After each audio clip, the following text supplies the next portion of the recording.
Nunca vou esquecer o choque que senti ao reconhecer meu único filho, Miguel. Sujo, magro e com o olhar perdido, dormindo debaixo daquela ponte úmida. Ao lado dele, meu neto Daniel se encolhia sob um cobertor imundo, tentando se proteger do frio. Lembrei das palavras da minha nora, Camila, quando disse que eles tinham ido morar na Europa após uma briga e que nunca mais voltariam. Por 3 longos anos, acreditei que estivessem levando uma vida confortável lá fora, enquanto, na verdade, sobreviviam nas ruas depois que ela os abandonou, levando todo o dinheiro da família. Recuperar a dignidade deles seria apenas o primeiro passo da nossa verdadeira batalha. Mas antes de continuar, confira se você já está inscrito no canal e escreva nos comentários: de onde você está assistindo este vídeo? Adoramos saber até onde nossas histórias estão chegando. Aquela tarde de quinta-feira começou como qualquer outra em Ribeirão Pires. O céu estava limpo, com o sol brilhando sobre as árvores ao redor da Praça Central, onde eu passeava depois de fazer compras no mercado municipal. Aos 62 anos, meus passeios diários tornaram-se uma rotina que me ajudava a suportar a solidão desde que Miguel saiu de casa 3 anos atrás. Caminhava distraidamente quando notei um grupo de pessoas formando um semicírculo próximo à fonte. Um homem tocava violão enquanto outros cantavam, criando um ambiente alegre que atraía curiosos e alguns turistas que fotografavam a cena. Aproximei-me lentamente, atraída pela música, quando meus olhos pousaram em um menino de aproximadamente 6 anos, sentado sozinho no banco mais afastado. Suas roupas estavam sujas e rasgadas. Os cabelos despenteados grudavam na testa suada. O que mais me chamou a atenção foi como ele segurava um carrinho de brinquedo quebrado, faltando 2 rodas, como se fosse seu tesouro mais precioso. Algo naquele menino despertou uma sensação estranha dentro de mim. Talvez fosse o jeito como seus olhos seguiam os músicos, com um misto de fascinação e tristeza. Uma senhora deixou cair um pacote de biscoitos ao passar. O menino olhou para todos os lados, hesitou por alguns segundos e então rapidamente se aproximou, pegou o pacote e o guardou dentro da camisa rasgada. Aquele gesto simples partiu meu coração. Sem pensar 2 vezes, caminhei até a lanchonete mais próxima e comprei um sanduíche, uma caixinha de suco e um chocolate. Voltei à praça, aproximei-me do garoto e me abaixei para ficar na altura dele. "Oi, pequeno. Está com fome?" Perguntei com voz suave. O menino se assustou, abraçando o carrinho quebrado contra o peito, como se temesse que eu fosse tomá-lo.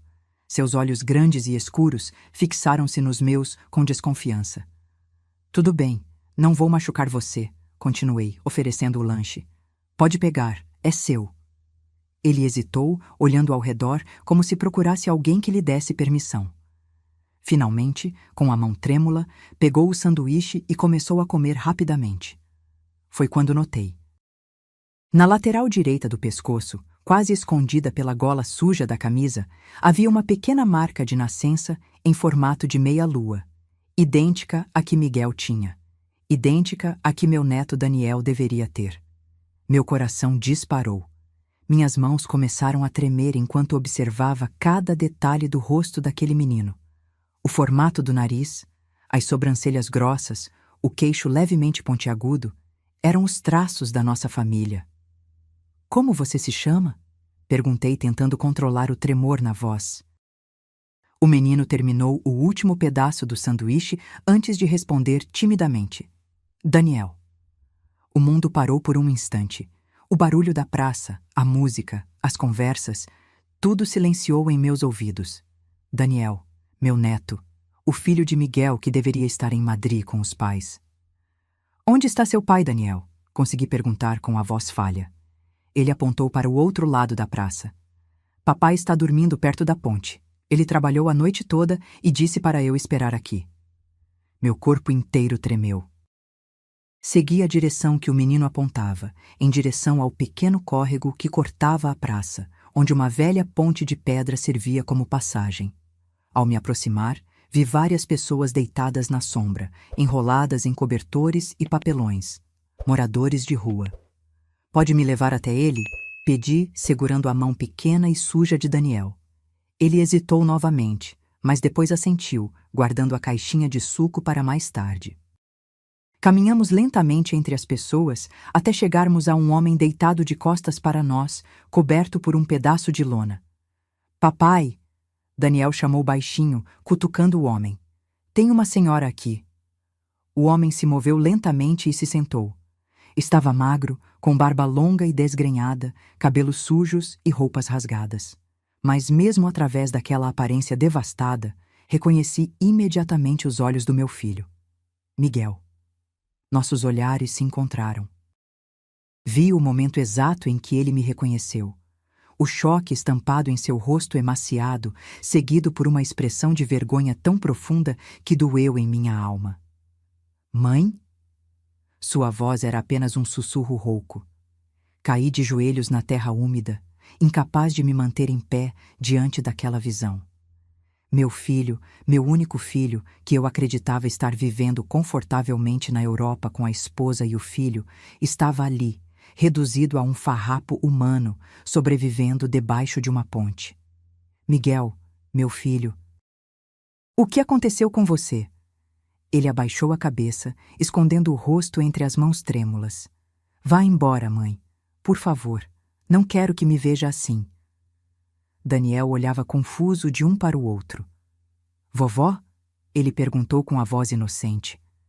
É a vovó que você me mostrou na foto? Naquele momento, algo se quebrou dentro de mim. Como Miguel havia guardado uma foto minha todos esses anos, como ele tinha contado sobre mim para Daniel, e principalmente como tudo tinha chegado àquele ponto. Sim, querido. Eu sou sua avó, respondi, enquanto lágrimas escorriam pelo meu rosto. Virei-me para Miguel, com determinação surgindo entre o choque inicial. Filho, venha comigo. Você e Daniel vão para casa agora. Não posso, mãe, ele murmurou. Depois de tudo o que eu disse a você naquele dia, depois de ter escolhido Camila... Isso não importa agora, interrompi firmemente. Você é meu filho, Daniel é meu neto, e vocês vêm para casa comigo hoje. Olhando para o céu que começava a escurecer, prometi a mim mesma que, não importava o que tivesse acontecido, eu não os deixaria passar mais uma noite naquele lugar. A caminhada até minha casa foi silenciosa e desconfortável. Miguel carregava uma pequena sacola com seus poucos pertences, enquanto eu segurava Daniel pela mão. Percebi como as pessoas nos olhavam na rua. Uma senhora de cabelos grisalhos, acompanhada de um homem maltrapilho e um menino sujo. Não me importei. Naquele momento, só conseguia pensar em como alimentá-los e dar-lhes um banho quente. Quando chegamos à porta da minha pequena casa no bairro Vila Helena, Miguel parou. Mãe, eu não mereço isso, ele disse com a voz embargada. Depois de tudo o que eu fiz... Entre, Miguel, respondi sem olhar para trás, destrancando a porta. Conversamos depois. O cheiro familiar de lavanda que sempre mantinha na casa pareceu estranho, misturado ao odor de sujeira e suor que emanava deles. Daniel olhava tudo com olhos arregalados, como se nunca tivesse visto uma casa normal antes. Vovó, posso sentar nesse sofá? Perguntou timidamente, apontando para o velho sofá verde da sala. Aquela pergunta inocente foi como uma facada no meu peito. Claro que pode, meu amor. Esta é sua casa agora. Preparei o banheiro enquanto Miguel permanecia parado no meio da sala, como um estranho, com os ombros caídos e o olhar fixo no chão. Enchi a banheira com água morna e chamei Daniel primeiro. Vamos tomar um banho quentinho, querido, disse, ajudando-o a tirar as roupas sujas. Quando vi seu corpinho magro, com as costelas aparentes e pequenos hematomas nos braços e pernas, tive que morder o lábio para não chorar. Lavei seus cabelos com cuidado, removendo toda a sujeira acumulada. Daniel brincava com a espuma, sorrindo como se aquele fosse o momento mais feliz de sua vida. A água está quentinha, vovó, ele comentou maravilhado. Sim, querido. E você pode tomar banho quente todos os dias agora, respondi, tentando manter a voz firme. Depois de secar Daniel, Encontrei no fundo do armário algumas roupas antigas que haviam pertencido a Miguel quando criança. Uma camiseta amarela e um short azul serviram perfeitamente. Penteei seus cabelos e, pela primeira vez, pude ver claramente o rosto do meu neto. Um rosto tão parecido com o do meu filho na mesma idade que fez meu coração apertar. Agora é a vez do seu pai, disse, levando Daniel para a cozinha, onde preparei um sanduíche e leite com chocolate para ele. Miguel tomou banho sozinho, enquanto eu procurava roupas que pudessem servir nele. Encontrei algumas do meu falecido marido, um pouco grandes para o corpo emagrecido do meu filho, mas limpas e dignas. Quando ele saiu do banheiro, com os cabelos molhados e a barba aparada, parecia um pouco mais com o Miguel que eu conhecia. Mas seus olhos permaneciam opacos, carregados de vergonha e sofrimento. Venha comer algo, chamei, evitando fazer perguntas. Ainda não era o momento. Preparei uma sopa de legumes com frango, simples, mas nutritiva. Daniel comeu 3 pratos seguidos, enquanto Miguel apenas empurrava a comida no prato, comendo poucos bocados com dificuldade. O silêncio era pesado, interrompido apenas pela voz alegre de Daniel, contando sobre o carrinho quebrado que ainda segurava. Depois do jantar, arrumei a cama do quarto de hóspedes para os 2. Daniel adormeceu quase instantaneamente, exausto, abraçado ao brinquedo. Miguel permaneceu sentado na beirada da cama, olhando para o filho com uma expressão indecifrável.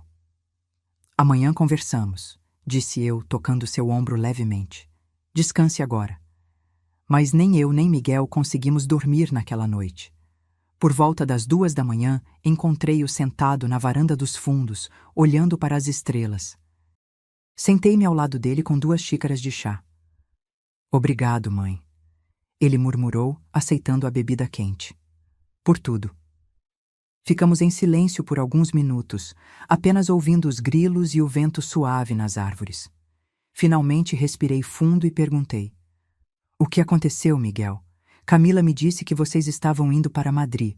Ela me mandou até fotos de vocês lá. Ele soltou uma risada amarga, tão diferente do riso alegre que eu conhecia. Madrid. Nunca saímos do Brasil, mãe.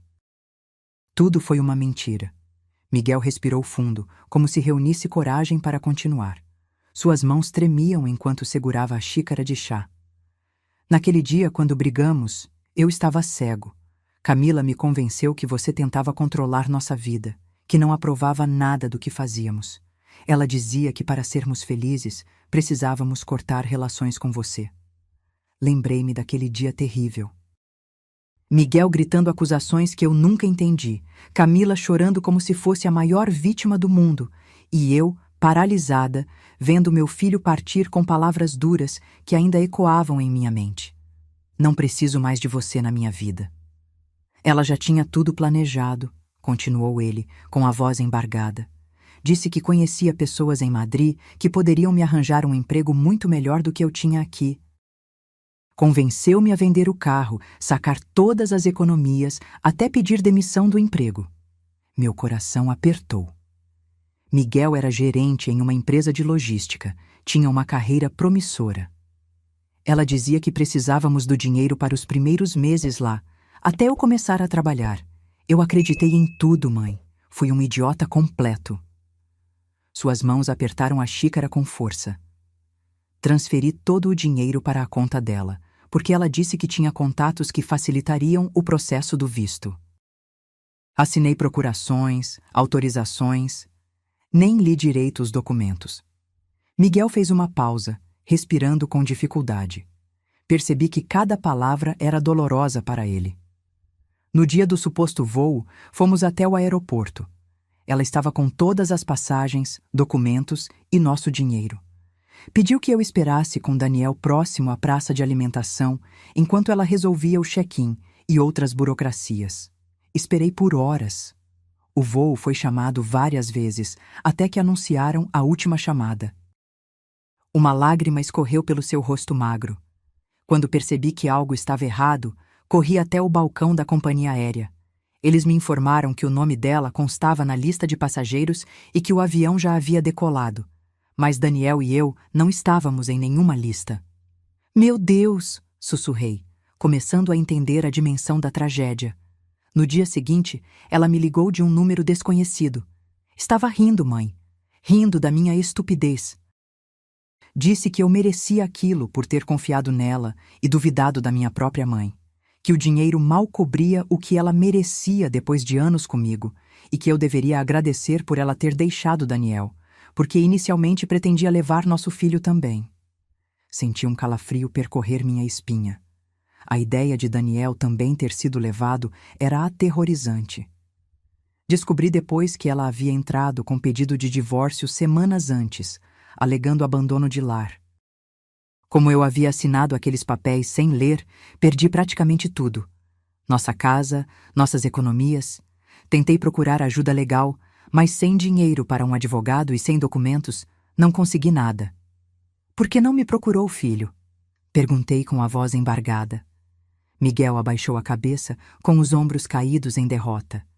Vergonha, culpa, medo.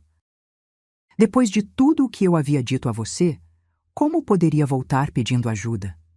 Além disso, Camila convenceu meus amigos de que eu era violento, que a maltratava. Ninguém acreditou em mim. Então, você e Daniel? No início, consegui alugar um quartinho com o pouco dinheiro que ainda tinha. Procurava trabalho todos os dias, mas sem referências e com um processo de abandono de lar nas costas, ninguém me contratava. O dinheiro acabou em poucas semanas. Miguel enxugou as lágrimas com as costas das mãos. Tentei de tudo, mãe. Vendi água nos semáforos, guardei carros, catei latinhas, mas nunca era suficiente para alugar um lugar decente para vivermos. Acabamos na rua. Olhei para as mãos calejadas do meu filho, outrora suaves e bem cuidadas. Agora estavam ásperas, com pequenos cortes e calos. As mãos de um homem que lutou desesperadamente para sobreviver. O pior era ver Daniel passando necessidade, continuou Miguel, com a voz embargada. Houve noites em que dividimos um único pão. Ele nunca reclamava, sabe? Apenas abraçava aquele carrinho quebrado que encontrou no lixo e dizia: "Amanhã vai ser melhor, papai." Não consegui conter as lágrimas. Pensar no meu neto, uma criança inocente, passando fome e frio nas ruas, enquanto eu vivia confortavelmente a poucos quilômetros de distância, era insuportável. "Por que você contou sobre mim para ele?" perguntei entre soluços. Miguel sorriu levemente, o primeiro sorriso genuíno daquela noite. Todas as noites, antes de dormir, eu mostrava a única foto sua que tinha guardado na carteira. Contava histórias sobre a vovó Rita, como você fazia o melhor bolo de fubá do mundo, como cuidava de mim quando eu ficava doente. Era nossa forma de escapar da realidade, imaginar como seria estar aqui. Abracei meu filho com força, sentindo seus ossos proeminentes sob a camiseta larga. Chorei por tudo o que ele havia passado, por todo o tempo perdido, por cada noite fria que Daniel teve que suportar. "Está tudo bem agora", sussurrei, acariciando seus cabelos como fazia quando ele era pequeno. "Vocês estão em casa, e eu vou cuidar de vocês." Quando o sol começou a nascer, tingindo o céu de tons alaranjados, uma certeza havia se formado em meu coração. Nada nem ninguém machucaria novamente a minha família. Aquele era apenas o início da nossa jornada de recuperação, e eu estaria ao lado deles a cada passo. As primeiras semanas foram difíceis. Miguel precisava readaptar-se à vida em uma casa, a ter uma cama para dormir, comida na mesa e água quente para banho.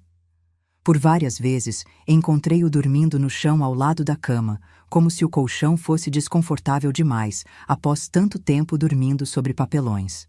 Daniel, por outro lado, adaptou-se rapidamente. Sua capacidade de recuperação era impressionante. Em poucos dias, suas bochechas começaram a ganhar cor e seu sorriso tornou-se mais frequente. Ele seguia-me pela casa, ajudando nas pequenas tarefas domésticas, sempre fazendo perguntas sobre tudo. "Vovó, posso comer outra fatia de bolo?" perguntava com os olhos brilhantes durante o lanche da tarde. "Claro que pode, meu amor. Pode comer quantas quiser.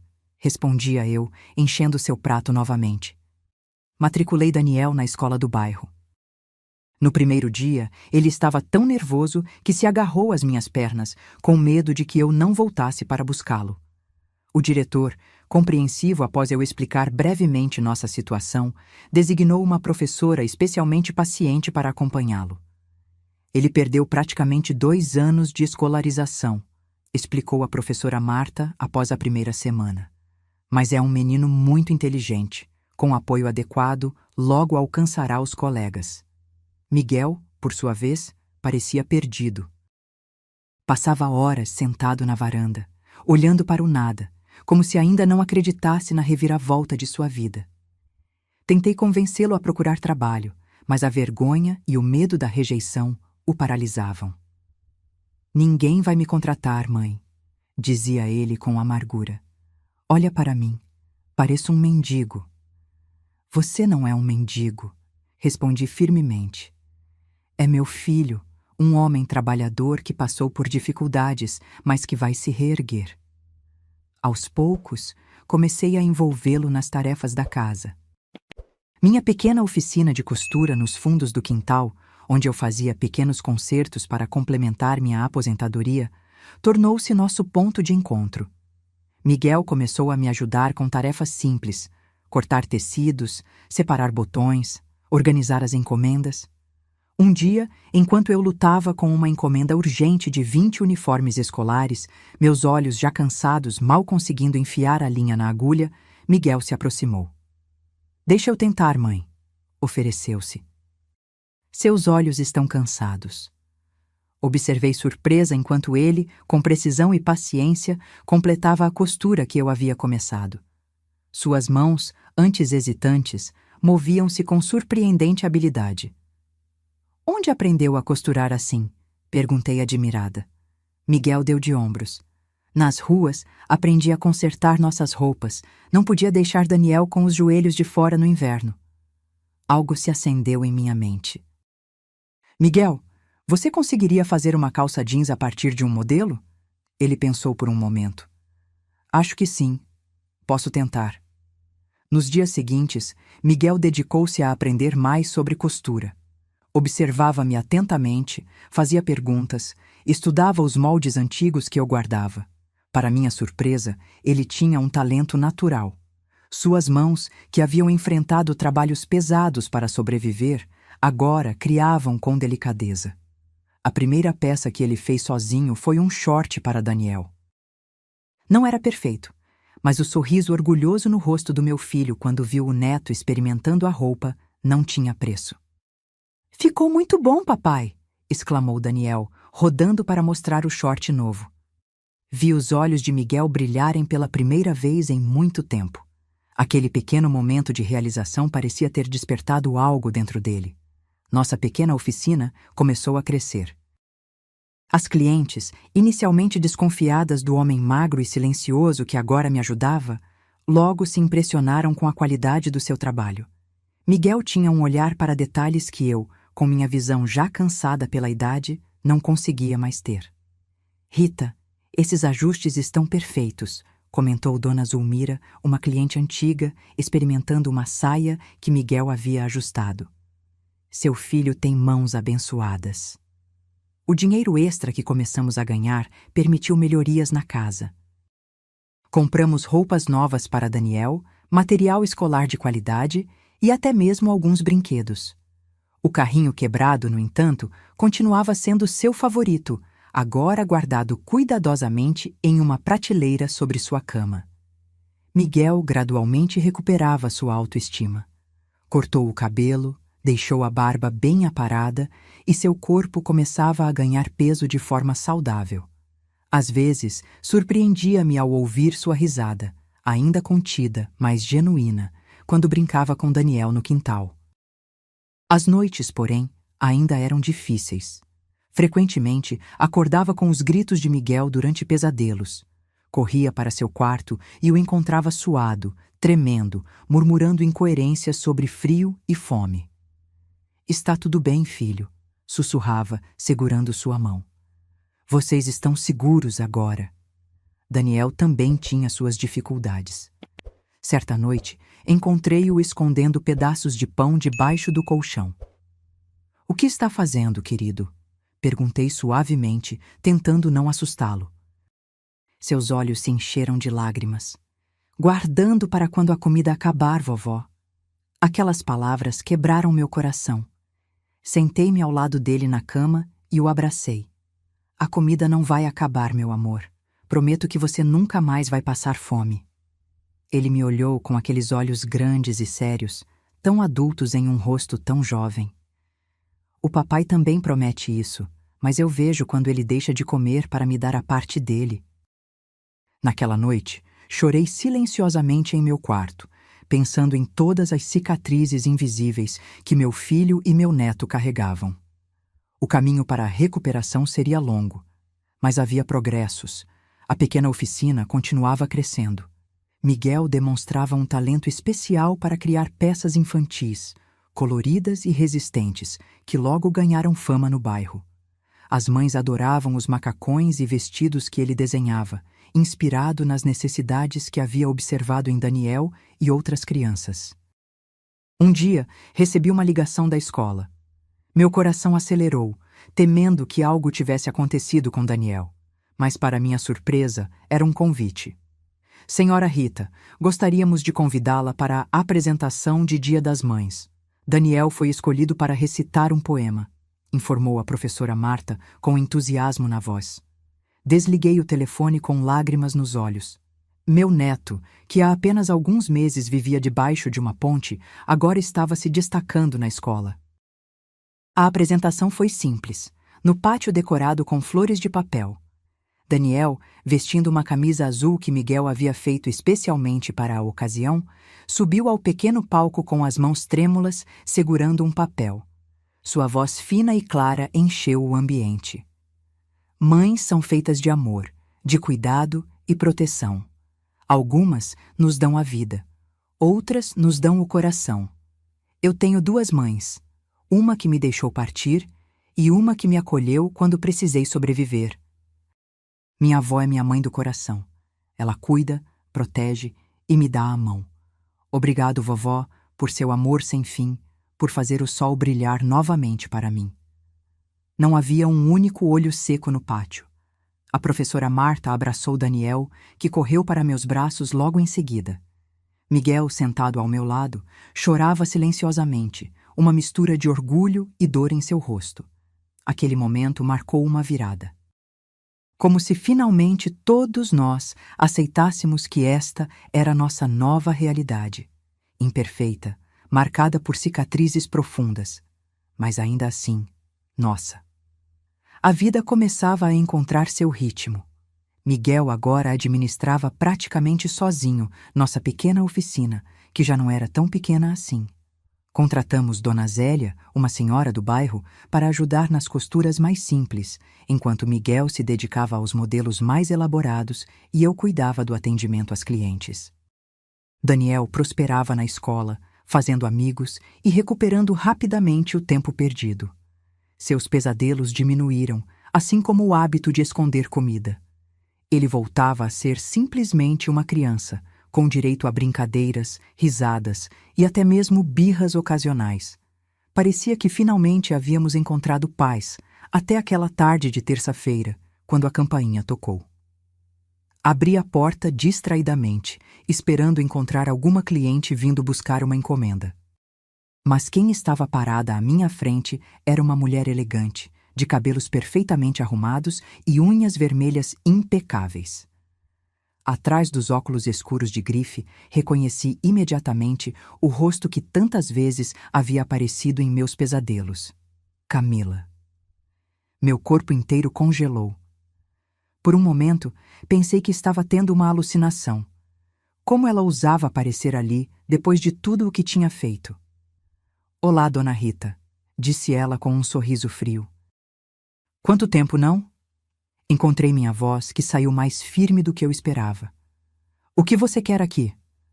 Ela tirou os óculos escuros, revelando os mesmos olhos calculistas que eu lembrava. "Vim ver meu filho e meu marido, é claro. Onde eles estão?" "Seu marido?" Repeti incrédula. Depois de abandoná-los no aeroporto? Depois de roubar todo o dinheiro deles e deixá-los na rua?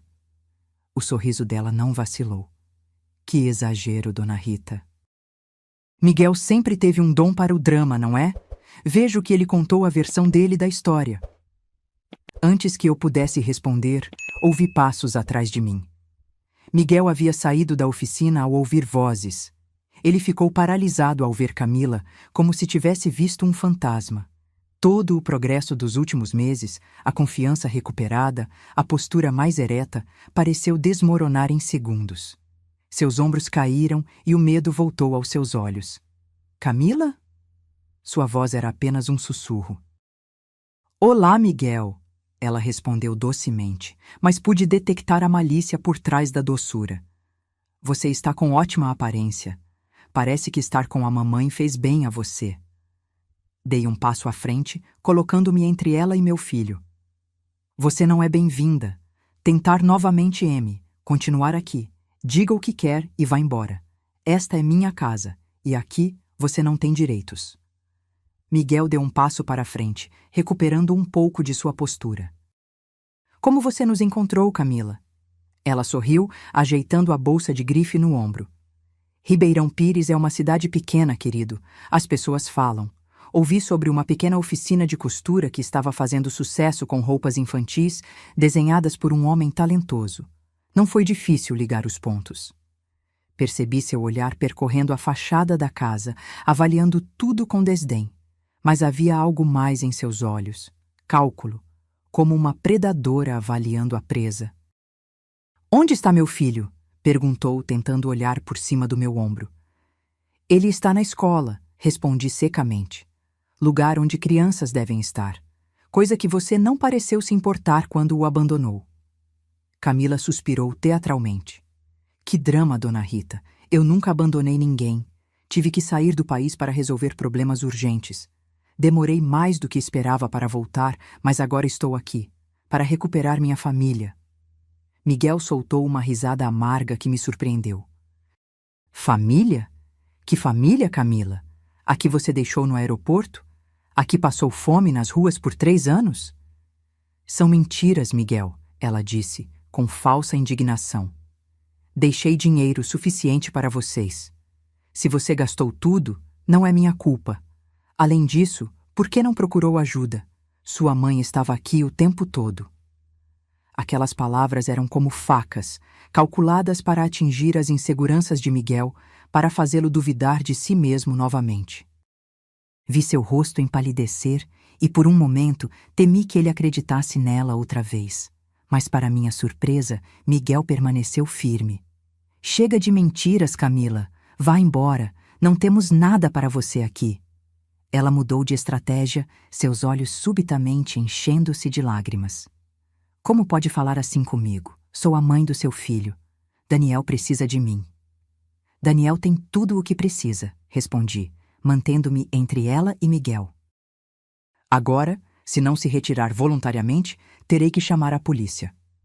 Seu rosto mudou instantaneamente. O choro falso cessou e a máscara de doçura caiu, revelando a frieza calculista por trás dela. Muito bem, disse ela, colocando os óculos escuros novamente. Tentei ser civilizada, mas já que preferem assim, façamos do jeito difícil. Tenho direitos legais sobre meu filho e vou reivindicá-los. Quanto a você, Miguel, acho que esqueceu que ainda somos legalmente casados. Metade do que é seu é meu também, inclusive este negóciozinho de costura que parece estar dando certo. Miguel empalideceu ainda mais. Você não faria isso. Não me teste, querido. Aguarde meus advogados. Com isso, ela virou-se e caminhou até um carro prateado estacionado na frente da casa. Antes de entrar, lançou-nos um último olhar. Ah, e diga a Daniel que a mamãe mandou um beijo. Em breve estaremos juntos novamente. Enquanto o carro se afastava, senti Miguel tremer ao meu lado. Fechei a porta e o abracei. Ele estava gelado, como se todo o sangue tivesse sido drenado de seu corpo. Ela vai levar o Daniel, mãe, sussurrou ele, com a voz embargada pelo medo. Vai tomar tudo de novo. Não, filho, não vai, respondi com firmeza, embora sentisse o mesmo medo que ele. Não vamos permitir. Naquela tarde, não conseguimos trabalhar. Miguel ficou sentado na oficina, olhando para o nada, enquanto eu ligava para todos os meus conhecidos em busca de um advogado. Quando chegou a hora de buscar Daniel na escola, decidi ir pessoalmente, temendo que Camila pudesse tentar algo. Daniel correu para mim assim que me viu no portão, sua mochila balançando nas costas. Vovó, a professora disse que meu desenho vai para o mural da escola. Abracei-o com força, observando atentamente se havia algum carro suspeito por perto. Isso é maravilhoso, meu amor. Vamos para casa agora. No caminho, Daniel falava animadamente sobre seu dia, alheio à tempestade que se formava ao nosso redor. Em casa, encontramos Miguel na cozinha, tentando preparar o jantar, mas suas mãos tremiam tanto que mal conseguia segurar a faca para cortar os legumes. Papai! Daniel correu para abraçá-lo. Adivinha! Meu desenho da nossa família vai para o mural! Miguel forçou um sorriso, abaixando-se para abraçar o filho. Isso é ótimo, campeão. Estou orgulhoso de você. Naquela noite, depois que Daniel adormeceu, sentamos na cozinha com o Sr. Nogueira, um advogado aposentado que morava 2 ruas abaixo e havia concordado em nos ajudar. A situação é complicada, explicou ele, ajustando os óculos enquanto examinava os poucos documentos que Miguel havia conseguido recuperar. Legalmente, vocês ainda estão casados. Ela tem direitos sobre o menino e potencialmente sobre qualquer patrimônio adquirido durante o casamento. Mas ela nos abandonou, argumentei, tentando controlar minha indignação. Deixou-os na miséria, vivendo na rua. O Sr. Nogueira suspirou. Precisamos provar isso, Dona Rita. Sem evidências, é a palavra de vocês contra a dela. E se eu concordar em dar o divórcio? Perguntou Miguel. Ela pode levar o Daniel mesmo assim? Infelizmente, sim. Como mãe biológica, ela tem direitos legais sobre a criança. Mas podemos lutar pela guarda baseados no abandono e no bem-estar atual do menino. E quanto à oficina? Perguntei, pensando no negócio que tanto havia ajudado na recuperação de Miguel. Se foi iniciado durante o casamento, tecnicamente ela pode reivindicar parte dele. Mas posso argumentar que o negócio é antigo, pertencente a você, Dona Rita, e que Miguel apenas ajuda. Passamos a noite inteira discutindo estratégias. O Sr. Nogueira concordou em nos representar, cobrando apenas o suficiente para cobrir as custas do processo. Antes de sair, ele nos deu um conselho final. Documentem tudo. A rotina de Daniel na escola, seu progresso, os cuidados médicos, as atividades familiares. Quanto mais evidências tivermos de que o menino está bem e estável, melhor será a nossa posição. Nos dias seguintes, vivemos em constante ansiedade. Camila não apareceu novamente, mas sua ameaça pairava sobre nós como uma nuvem escura. Seguindo o conselho do Sr. Nogueira, comecei a documentar tudo. Fotografava Daniel indo para uma escola, fazendo lição de casa, brincando no quintal. Guardava seus boletins escolares, bilhetes da professora, desenhos. Miguel afundou-se no trabalho da oficina, como se costurar incessantemente pudesse afastar seus medos. Apenas quando estava com Daniel, ele conseguia relaxar um pouco, brincando e rindo como se nada estivesse errado.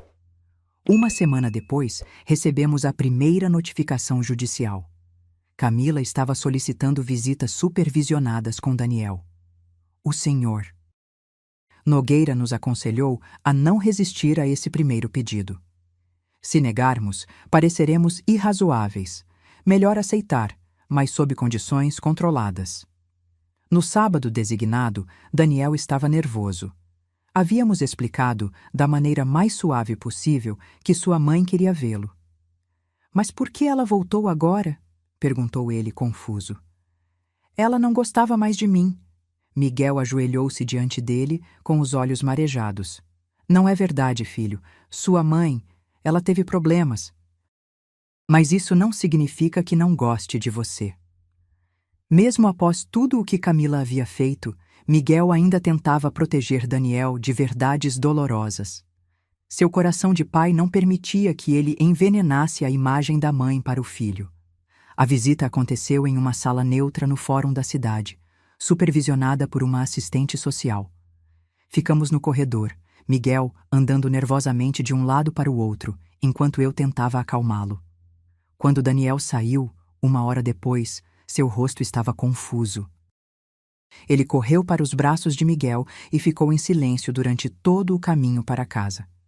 Só à noite, enquanto eu o ajudava a tomar banho, ele falou: Vovó, a mamãe disse que vai me levar para morar em uma casa grande, com piscina e muitos brinquedos.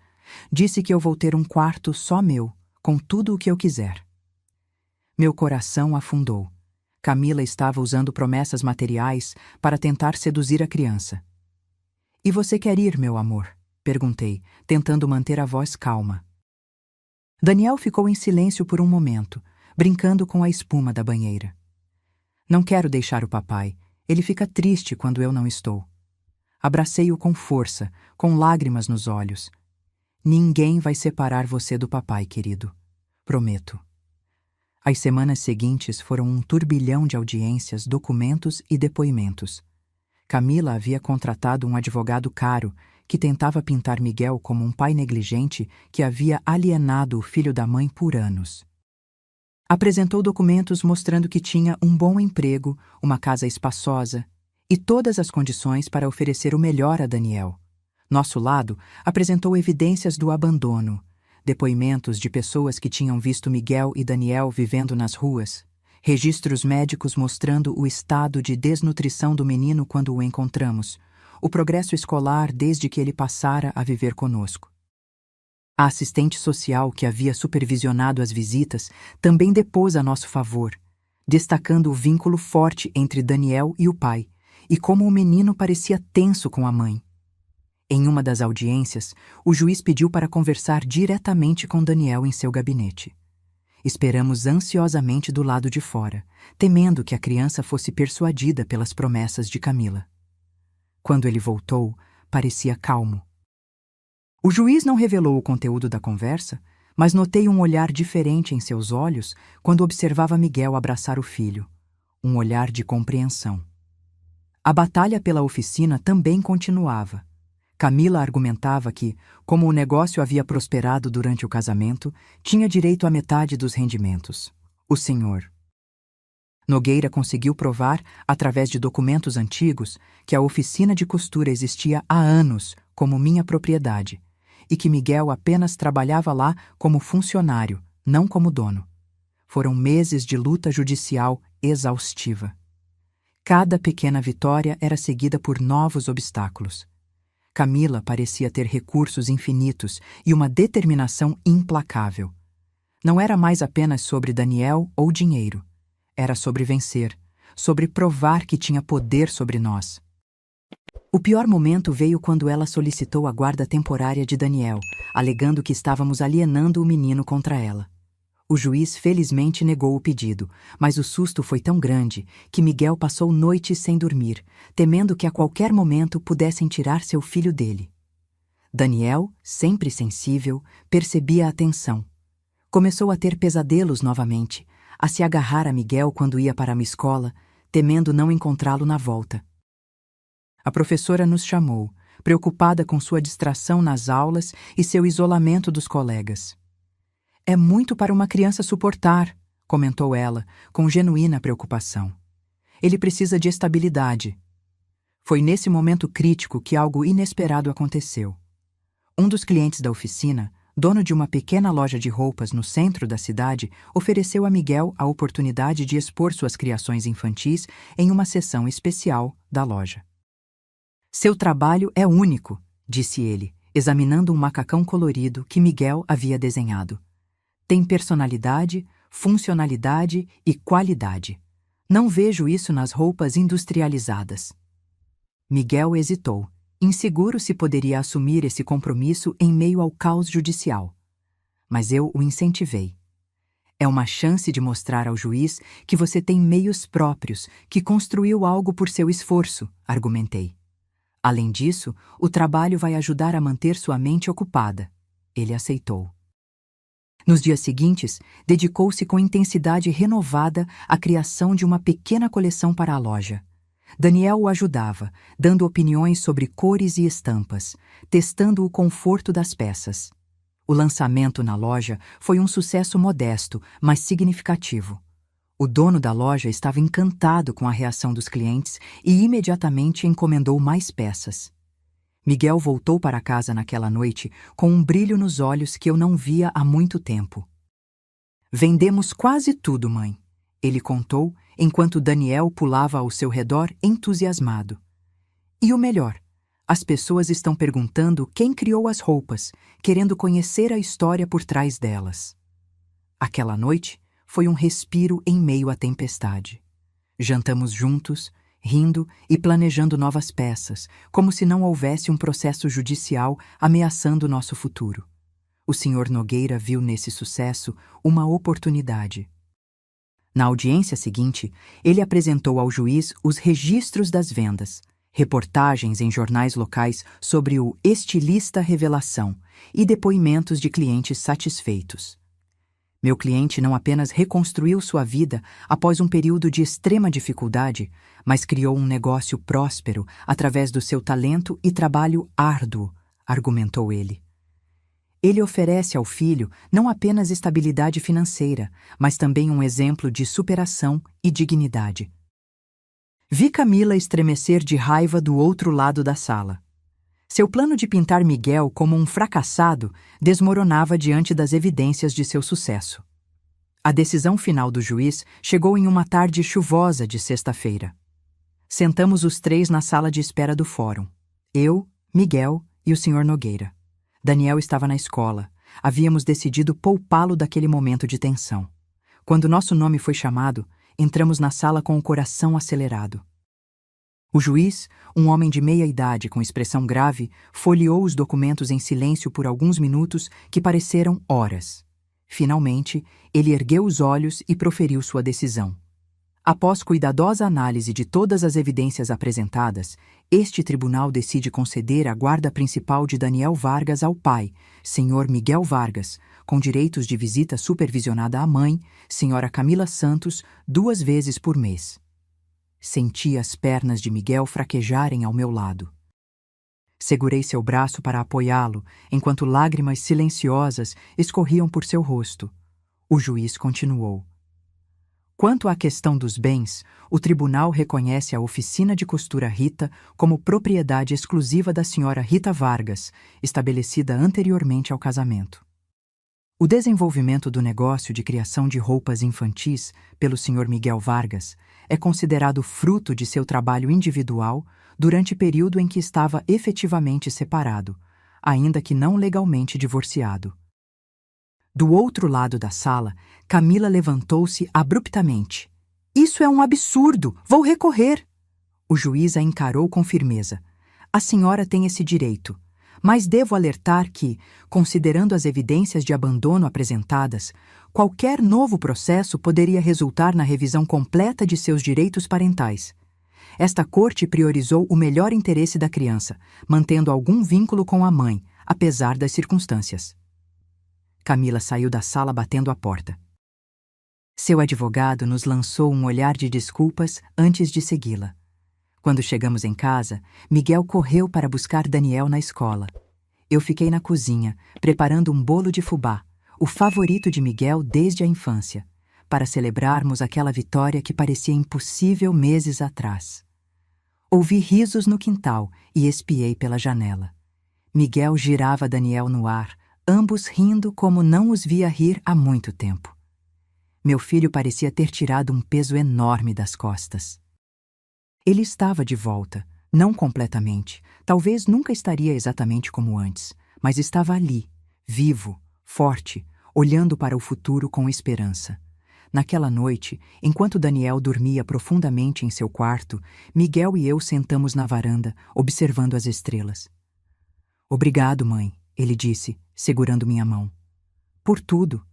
Por nos encontrar naquele dia. Por nos trazer para casa. Por nunca desistir. Sorri, com o coração cheio de gratidão. Somos uma família, Miguel. Sempre seremos. Tá. 2 anos se passaram desde aquele dia chuvoso no fórum. Nossa vida encontrou um novo equilíbrio. A pequena seção na loja do centro evoluiu para uma boutique própria, especializada em roupas infantis desenhadas por Miguel. Petit Daniel, como ele chamou, tornou-se um sucesso local, com pedidos chegando até de cidades vizinhas. Daniel, agora com 8 anos, crescia saudável e feliz.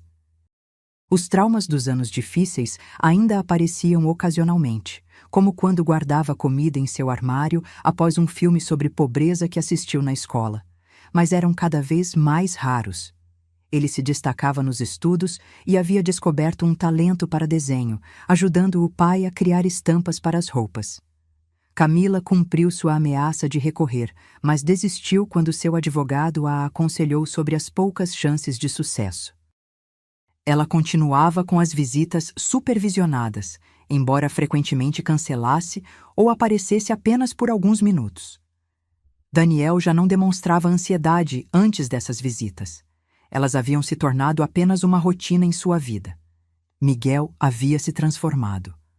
O homem assustado e inseguro que encontrei debaixo da ponte deu lugar a um empreendedor respeitado, que dava palestras sobre superação em escolas e organizações comunitárias. Seu exemplo inspirava outras pessoas que passavam por dificuldades semelhantes. Ele também encontrou tempo para o amor novamente. Luísa, uma jovem professora que conheceu em uma reunião escolar de Daniel, trouxe um novo brilho aos seus olhos. Ela entendia seus traumas, respeitava seu espaço e, o mais importante, adorava Daniel. Quanto a mim, aos 64 anos, encontrei uma nova função. Além de avó coruja, tornei-me a contadora de histórias da família. Em noites especiais, sentávamos todos na varanda, eu, Miguel, Daniel e às vezes Luísa, e eu contava a história do nosso reencontro debaixo da ponte, da luta para ficarmos juntos, da nossa vitória contra todas as probabilidades. Daniel sempre pedia a mesma parte da história. Conta de novo como você me reconheceu, vovó. E eu sorria, relembrando aquele momento que mudou nossas vidas. Foi a marquinha de lua no seu pescoço, meu amor. A mesma que seu pai tem. A mesma que meu pai tinha. Quando vi aquela marca, soube imediatamente que você era meu neto, mesmo depois de tanto tempo. Ele tocava a pequena marca com orgulho, como se fosse um selo mágico que o ligava à nossa história familiar. Nem tudo foi perfeito, é claro. A vida nunca é. Miguel ainda tinha pesadelos ocasionais. Daniel ainda perguntava sobre por que sua mãe não o amava o suficiente para ficar. Eu ainda me perguntava se poderia ter evitado todo aquele sofrimento se tivesse sido mais insistente, se tivesse procurado meu filho antes. Mas aprendemos a aceitar as cicatrizes como parte da nossa jornada. Elas nos lembravam não apenas da dor, mas também da nossa capacidade de sobreviver, de reconstruir, de amar novamente. Numa tarde de domingo, enquanto preparávamos um churrasco no quintal, Daniel apareceu correndo com o velho carrinho quebrado em mãos, aquele mesmo que segurava tão firmemente no dia em que nos encontramos. Vovó, olha o que eu achei guardado na minha caixa de memórias. Miguel olhou para o brinquedo com emoção nos olhos. Você ainda tem isso, filho? Daniel assentiu, segurando o carrinho com carinho. É meu tesouro. Me lembra de onde viemos e de como estamos agora. Naquele simples momento, entendi que havíamos dado a Daniel algo mais valioso do que conforto material ou estabilidade. Havíamos dado a ele raízes e asas, a compreensão de sua história e a liberdade para construir seu próprio futuro. Nossa família, forjada no sofrimento e na superação, nunca seria perfeita. Teríamos sempre as marcas do passado. Mas estávamos juntos, e isso era tudo o que importava. Quando olho para trás, para aquela tarde na praça quando reconheci meu neto pela pequena marca de lua no pescoço, agradeço ao destino por ter me levado até lá. Por ter me dado a chance de encontrá-los, de trazê-los para casa, de reconstruirmos juntos nossas vidas despedaçadas. Porque é isso que as famílias fazem. Elas se quebram, se perdem, mas também se encontram novamente. E quando isso acontece, As rachaduras não desaparecem. Elas apenas se transformam em parte da beleza da nossa história. Agora, se você gostou dessa história, clica em se inscrever e me diz nos comentários qual parte te deixou de queixo caído. Ah, e não esqueça de se tornar membro para ter acesso a vídeos exclusivos que não posto aqui. Te espero lá.